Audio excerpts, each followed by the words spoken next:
"Sir," his communications officer whispered, "they're scanning our systems. Deep scans." Park nodded slightly. "Let them look.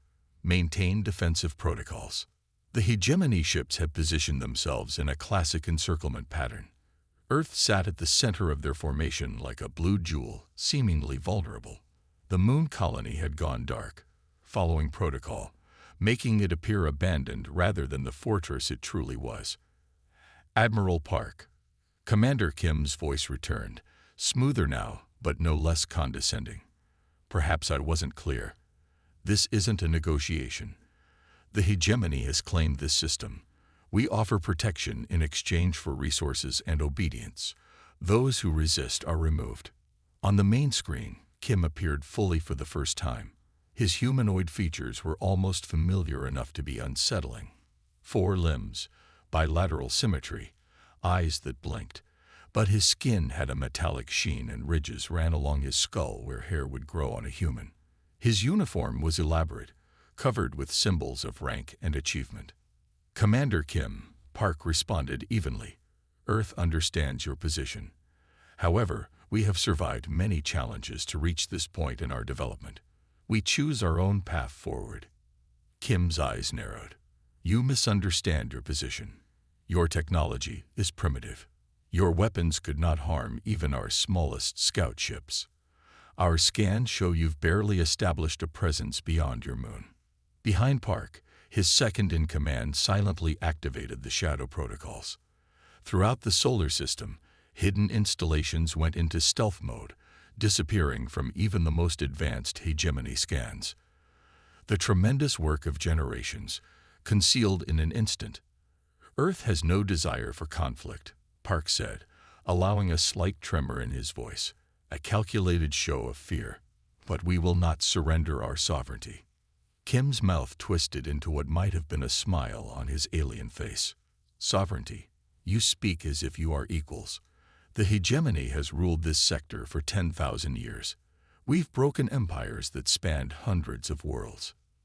The commander gestured, and the view widened to show other alien officials on his bridge. Some had features resembling insects, others reptiles, and a few defied easy classification. They watched the exchange with expressions ranging from boredom to amusement. "Tell me, Admiral," Kim continued, "how many worlds does Earth control? How many fleets do you command beyond this single system?" "None," Park admitted. "We are confined to our home system." This prompted laughter from the alien bridge crew, but discordant chorus of chittering, rumbling, and high-pitched sounds. Kim didn't join in, but his eyes glittered with satisfaction. "Yet you refuse our generous offer. Interesting." He leaned forward. Perhaps a demonstration of what happens to those who defy the hegemony would be educational. Park fought to keep his expression neutral. This was following the predicted pattern exactly. The hegemony always began with a show of force. "Target their moon facility," Kim ordered someone off-screen. "Low-yield planetary bombardment." Park's crew tensed. The moon colony housed over 50,000 civilians, scientists, and defensive personnel. The colony's shields were untested against hegemony weapons. "Commander," Park said quickly, "this is unnecessary. We can discuss terms." "Too late, Admiral. The time for discussion ended when you rejected our initial offer." Kim's face showed no remorse. "Consider this the beginning of your education." On the tactical display, 3 hegemony destroyers broke formation and moved toward Earth's moon. Their weapon systems glowed as they charged. Park pressed a hidden button on his command chair. Throughout Earth's cities, alerts silently activated. Deep underground bunkers prepared to receive civilians. This was not humanity's first encounter with hostile forces, nor were they as defenseless as they appeared. "Final warning, Commander Kim," Park said, his voice suddenly firm. "Withdraw your vessels and return to your territory. Earth will not be subjugated." The laughter on the hegemony bridge grew louder. A tall, insectoid alien bent close to Kim's ear, whispering something that made the commander smile. "You hear that, Admiral? General Huan suggests we record your pitiful defense for the hegemony archives, a teaching tool for species integration. Kim straightened his uniform. Your warning is noted and dismissed. The hegemony destroyers locked weapons on the moon colony. On Earth, in the hidden control center deep beneath the Pacific, General Som watched the situation unfold. Her hand hovered over the activation sequence for Project Thanatos, humanity's ultimate defense system, developed from reverse-engineered technology found in ancient ruins. Wait for it, she whispered to her team. Let them fire first. Back on the Defender, Admiral Park closed his eyes briefly. The next few minutes would determine the fate of humanity. Either their careful planning and hidden technology would protect them, or Earth would become just another conquered world in the vast hegemony. Fire, Commander Kim ordered. The hegemony destroyers released their energy weapons, brilliant beams streaking toward Earth's moon. Commander Kim smiled as he watched, already calculating how quickly Earth would surrender after witnessing the destruction of their colony.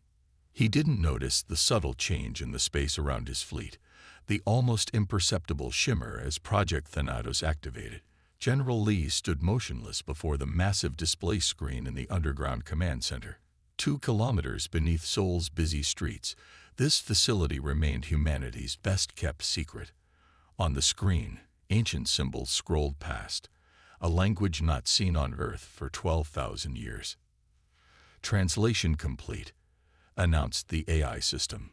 Lee leaned forward, her eyes fixed on the words now appearing in modern Korean. The documents recovered from Mars told a story few humans could have imagined. Humanity had once controlled 37 star systems. Their technology had rivaled the greatest powers in the galaxy. Then the early hegemony came. So they've been here before, Lee whispered. Colonel Han, her second in command, nodded grimly. The records are clear. The hegemony considered humans a threat to their expansion. The war lasted 17 years. And we lost, Lee said, not as a question. Almost completely. The records indicate that a final act of desperation saved Earth itself. Our ancestors made a deal. They would accept genetic regression and memory wipes for the surviving population. Earth would be classified as a protected reserve, allowed to develop naturally. Lee touched the screen, tracing the symbol that represented Earth. But they left safeguards, hidden technology, buried knowledge that would eventually be rediscovered. The Mars facility was one such safeguard, Han confirmed, designed to activate only when humans achieved a certain technological threshold. Lee turned to face the room full of officers and scientists. They waited silently, understanding the weight of this moment. For nearly a century, Earth had maintained the illusion of technological simplicity, while secretly preparing for this day. They're moving into firing position, reported a young officer monitoring the hegemony fleet. 3 destroyers targeting the moon colony. Lee checked the status of Project Thanatos. All systems showed green. The quantum field generators hidden throughout the solar system were ready. This technology, recovered from the Mars ruins and painstakingly reverse-engineered, represented humanity's true legacy. It's time, she decided. Send the final warning. The communications officer nodded and opened a direct channel to Admiral Park on the Defender. Moments later, Admiral Park's voice echoed through the command center. Warning transmitted. They're laughing, General. Lee wasn't surprised. They laughed the first time too, according to the records. On the main display, they watched as Commander Kim's face appeared. His expression showed amused contempt as he broadcast Admiral Park's warning to his entire fleet. The command center filled with the disturbing sounds of alien laughter, clicks, hoots, rumbling growls, and high-pitched whistles. Your warning has been noted, Kim said with a smirk. Now witness the consequence of defiance. The tactical display showed the hegemony destroyers powering up their main weapons. Energy readings spiked as they prepared to fire on the moon colony. They're targeting the residential sections first, reported the tactical officer. Maximum casualty approach. Lee felt a cold anger settle in her chest. The hegemony hadn't changed in 12,000 years. Still the same arrogant bullies, still believing Mike made right. "Activate evacuation protocols for Moon Colony," she ordered. "Begin energy diversion to the shield generators." Throughout the colony, hidden doors opened in walls, floors, and ceilings. Confused colonists found themselves being guided to protected bunkers by automated systems and security personnel who had trained for this day for years. "Civilians moving to safety zones," reported Colonel Han. "Estimated 8 minutes until full evacuation." "We don't have 8 minutes," Lee said quietly, watching the hegemony weapons charge. "Thanatos status. Ready for activation, General." Lee studied the tactical display. The hegemony fleet had arranged itself in a standard attack formation, efficient for conventional warfare, but perfect for what humanity had planned. "General, incoming transmission from the Moon Colony," said the communications officer. "Governor Choi requests permission to reveal defensive capabilities." Lee shook her head. "Denied. Maintain the deception until the last possible moment." On the screen, Commander Kim was giving the final order to fire. His confidence was absolute. By all appearances, Earth was defenseless, a primitive world with minimal space presence and outdated technology. Hegemony destroyers opening fire in 3, 2, 1. Brilliant energy beams erupted from the alien ships, cutting across the void toward the Moon Colony. There was no time left for subtlety. "Activate Thanatos," Lee commanded. "Target parameters. Hegemony weapons only. Deep in space, hidden stations activated." The quantum field generators created a localized distortion around each hegemony weapon beam. Physics itself changed within these carefully controlled bubbles. Energy behaved differently. Matter interacted by new rules. The hegemony beams didn't reach the Moon Colony. Instead, they twisted in space, folding back toward their sources like rivers changing course. "What's happening?" Commander Kim's panicked voice came through the open channel. "Report." On the tactical display, Lee watched as confusion spread through the hegemony fleet. Their weapons continued to fire, but the energy beams curved and distorted, some dissipating harmlessly in space, others reflecting back toward the hegemony ships. "They don't understand," Colonel Han said with grim satisfaction. "They think it's a malfunction." "They will understand soon enough," Lee replied. She keyed her comm unit. "Admiral Park, you may proceed with Phase 2. On the Defender, Admiral Park acknowledged the order and opened a channel to Commander Kim. "Commander," Park said calmly, "I warned you. Earth will not be subjugated again." Kim's face showed confusion at the word "again," but before he could respond, the first reflected energy beam struck one of his destroyers. The ship's shields flared bright blue, then collapsed under the impact of its own weapon. "Full activation of Thanatos," Lee ordered. "All hegemony vessels." The quantum field expanded, encompassing the entire hegemony fleet. In the command center, Lee watched as the aliens faced the consequences of their arrogance. Commander Kim's frantic orders could be heard over the open channel as his mighty fleet found itself in a region of space where the fundamental laws of physics no longer operated as expected. "This is just the beginning," Lee whispered, more to herself than to anyone in the room. "They will learn what it means to threaten humanity." Again, the quantum field erupted from the hidden stations positioned throughout the solar system. To the naked eye, it looked like a subtle ripple in space, a barely visible distortion that spread quickly to envelop the hegemony fleet. But within that field, the basic rules of reality shifted. Commander Kim grabbed his command chair as alarms blared across his flagship. Red warning lights flashed on every console. Outside the viewports, the stars seemed to waver and stretch. "Report. What's happening?" he demanded. His science officer, a tall being with 6 limbs and compound eyes, frantically worked the sensor array. "Unknown energy field, Commander. It's altering subspace properties throughout the fleet." Kim watched in growing horror as one of his cruisers suddenly compressed, its hull buckling inward as if crushed by a giant hand.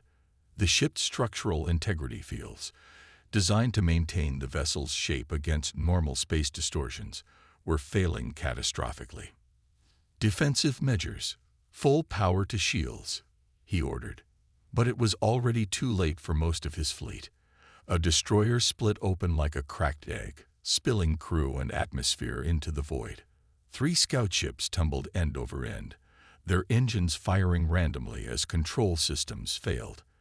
A heavy cruiser simply folded in upon itself, vanishing in a brief flash of energy. The boarding shuttles approached the hegemony flagship, extending specialized docking tubes that could penetrate the weakened shields. Inside the alien vessel, Commander Kim and his remaining crew prepared for a last stand. "They're cutting through the outer hull," reported the security chief. "Decks 7 through 12. Kim drew his sidearm, a powerful energy weapon that had ended the lives of resistant species on a dozen worlds. Now, for the first time in his long career, he felt genuine fear. "How?" he whispered to himself. "How did primitives develop this technology? We monitored their development. They shouldn't have this capability for another 1,000 years." The first explosion rocked the corridor outside the bridge. Kim could hear the sounds of combat, energy weapons discharging, the shouts of his security teams, then silence. The bridge doors slid open. Earth soldiers in adaptive armor entered, weapons raised but not firing. Their helmets shifted and flowed, adjusting to the quantum distortions that still permeated the ship. A tall human in command armor stepped forward. "Commander Kim, by authority of Earth Defense Command, you and your surviving crew are now prisoners of war." Kim stared at the human, hatred and confusion warring in his eyes. "This is impossible. Your world was monitored, your technology levels assessed. You're barely past basic space flight." The human commander removed her helmet, revealing the face of a woman with calm, determined eyes. "Perhaps," she said simply, "you shouldn't believe everything you see." As Kim was secured and led away, he looked back at the view screen one last time.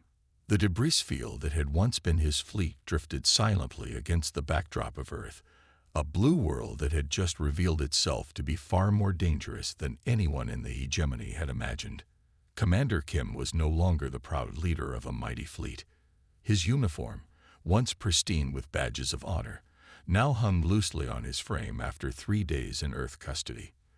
The guards led him into a large circular chamber where 7 humans sat behind a curved table. He recognized Admiral Park, and beside him, the woman who had led the boarding party, General Lee. Kim stood tall despite his situation.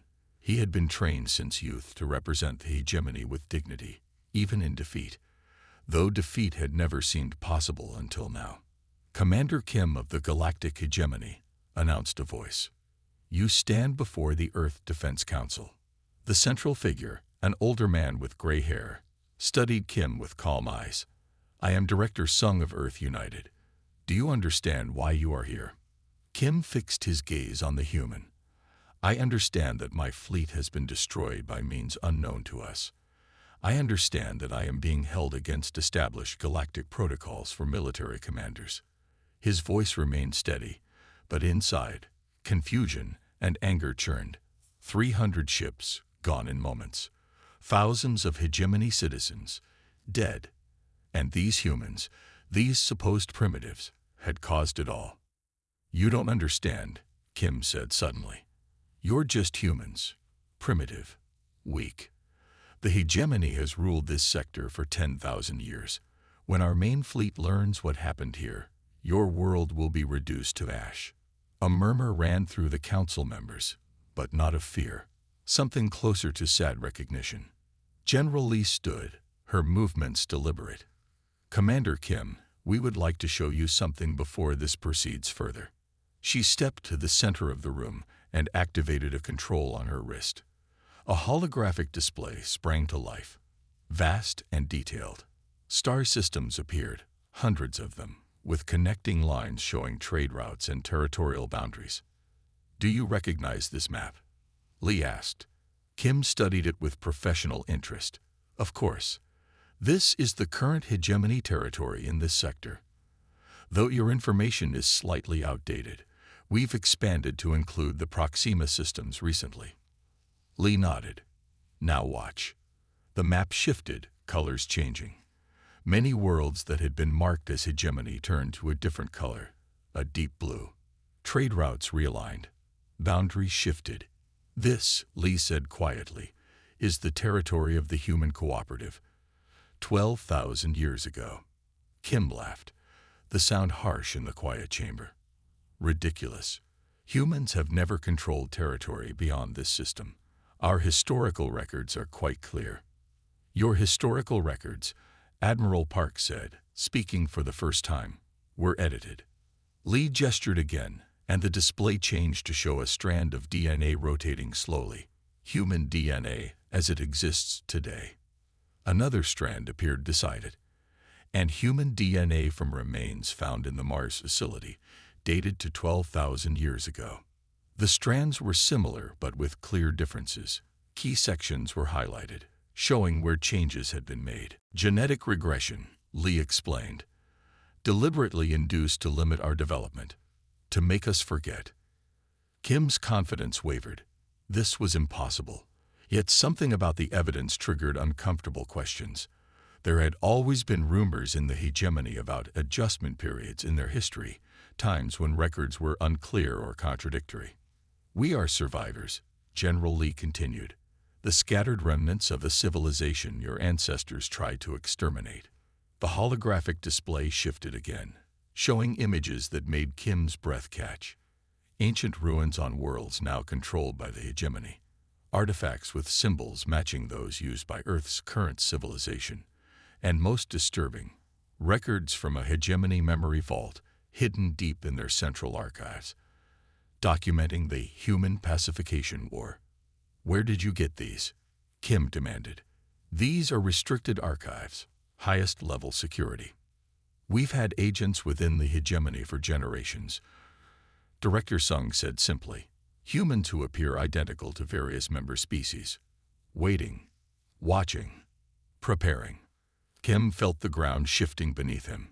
His entire understanding of history, of his people's rightful place in the galaxy, was being challenged. Impossible, he whispered. The evidence suggests otherwise, Admiral Park said quietly. Your people bury our history, but some truths cannot remain hidden forever. Kim stared at the evidence before him. The genetic markers were undeniable, showing a clear connection between modern humans and a far more advanced ancestor species. The archaeological findings couldn't be dismissed. And most damning, the hegemony's own sealed records, now displayed before him. The early hegemony feared human innovation, Lee explained. Our civilization developed faster than any they had encountered. Where most species took thousands of years to advance from primitive flight to space travel, humans did it in less than a century. This pattern repeated across every technological frontier. Kim remembered his academy training, the hegemony doctrine on emerging species: monitor, evaluate, contain if necessary. Species that developed too quickly were considered inherently unstable and dangerous.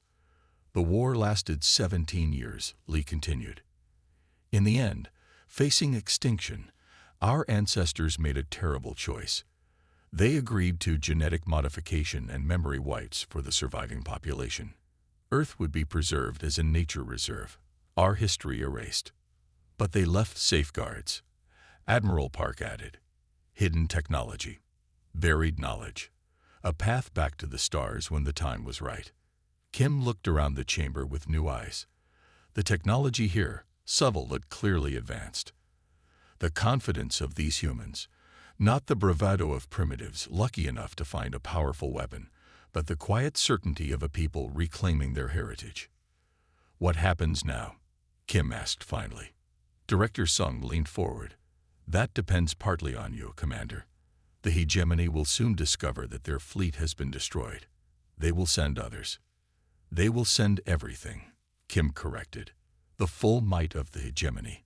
Thousands of ships. Millions of troops. For the first time, a small smile touched Lee's face. We're counting on it. Kim realized then that the destruction of his fleet hadn't been just a defensive measure. It had been a message, a declaration. "You planned this," he said slowly. "You wanted the hegemony to find you." For generations, Admiral Park confirmed, ever since we rediscovered the Mars facility and learned the truth, every piece of technology we developed, every scientific advancement, all leading to this moment. "The hegemony buried our past," Director Sung said, rising from his seat. "Now we will help them remember." The news traveled faster than any ship could fly. Across the vast reaches of hegemony space, the message spread through hidden channels, encrypted communications, and whispered conversations. Earth had destroyed an entire hegemony battle fleet in seconds. At first, many dismissed it as impossible. The humans were primitives, barely able to reach their own moon. But then came the proof. Emergency beacons from destroyed ships, fragments of sensor data showing the catastrophic failure of 300 vessels, and most damning of all, silence from Commander Kim's flagship. On Nevos Prime, a world that had been under hegemony control for 7 centuries, Resistance leader Jun received the news in her underground bunker. She read the message 3 times before she believed it. "Is this confirmed?" she asked her communications officer. "Multiple sources verify it," he replied. "The Earth humans developed some weapon that altered physics itself. The hegemony fleet just fell apart." Jun closed her eyes. Her people had fought the hegemony for generations, always in secret, always careful to avoid direct confrontation. To openly challenge the hegemony meant destruction. Until now. "Send the signal," she ordered. "All cells, all planets. It's time." Similar scenes played out across 24 worlds. Species that had lived under hegemony rule for centuries began to rise up, their actions coordinated through networks established long ago. These weren't random rebellions, but carefully planned operations targeting key hegemony facilities. The Hegemony Council met in emergency session on their capital world. The chamber, normally a place of ordered debate, now echoed with angry shouts and demands for action. "Send the main fleet," demanded one counselor. "Burn their world to ash." "We must investigate first," argued another. "How did primitives destroy our ships? We need to understand before we attack." The argument continued until the doors burst open. A high-ranking military officer entered, his face pale. "Counselors," he announced, "we have received a transmission. From Earth." On Earth, Admiral Park stood in the newly established Galactic Communications Center. Before him, the largest view screen showed the faces of resistance leaders from 12 different worlds.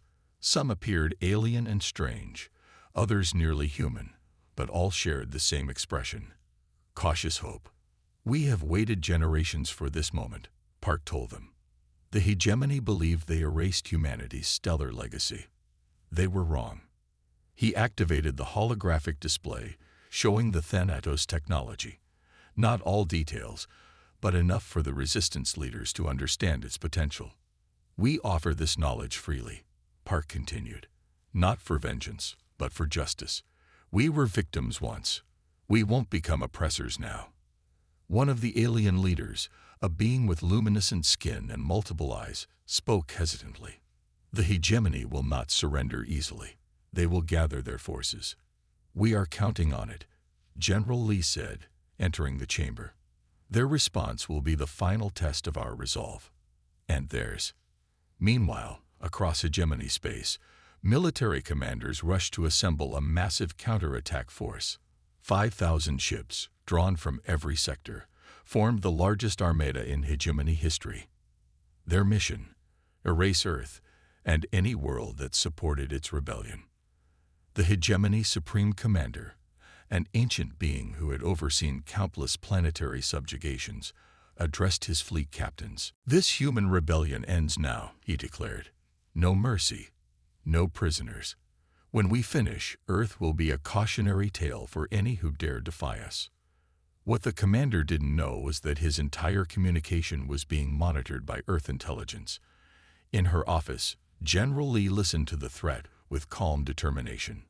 "They're coming with everything they have," she told Admiral Park.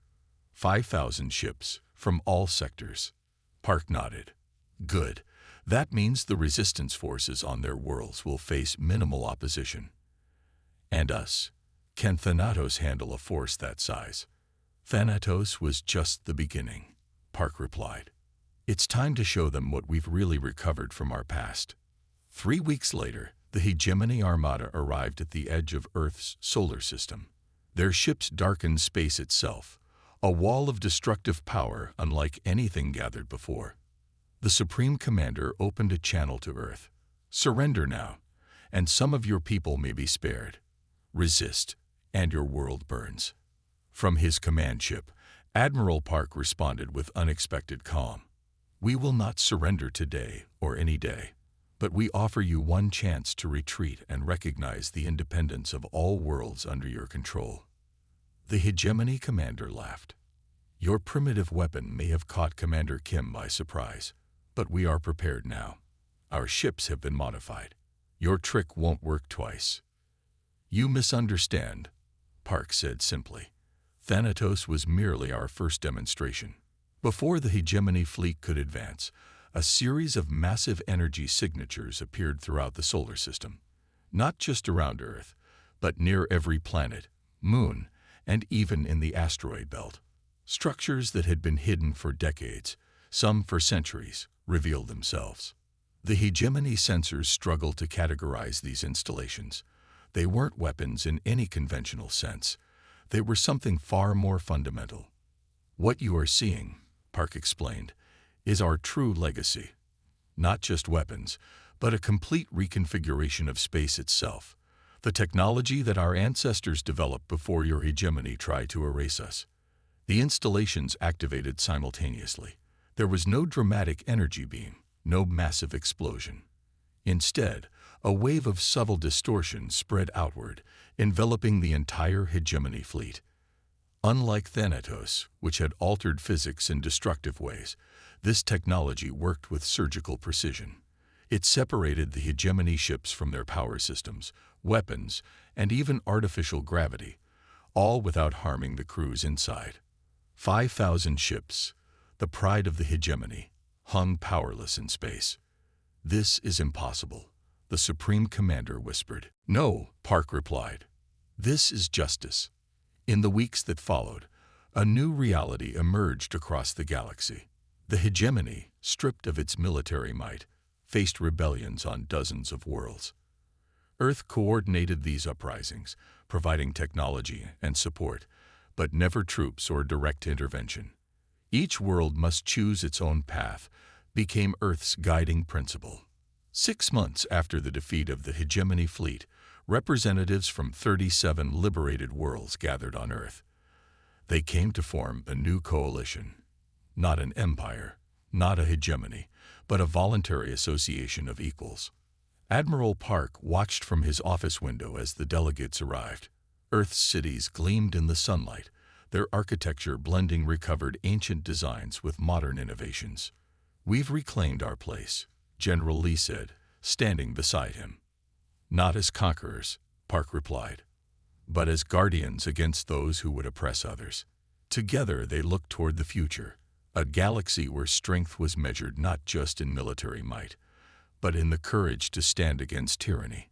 Far away, on the former hegemony capital, Commander Kim stood on a balcony overlooking the central plaza. Once filled with monuments to hegemony power, it now displayed a simple stone marker with words in a dozen languages. No species rises by pushing others down. True advancement comes when we rise together. As he watched the citizens, former rulers and former subjects now learning to live as equals, Kim thought about how quickly everything had changed. All because of a warning that had been laughed at and a fleet that had vanished seconds later. The end.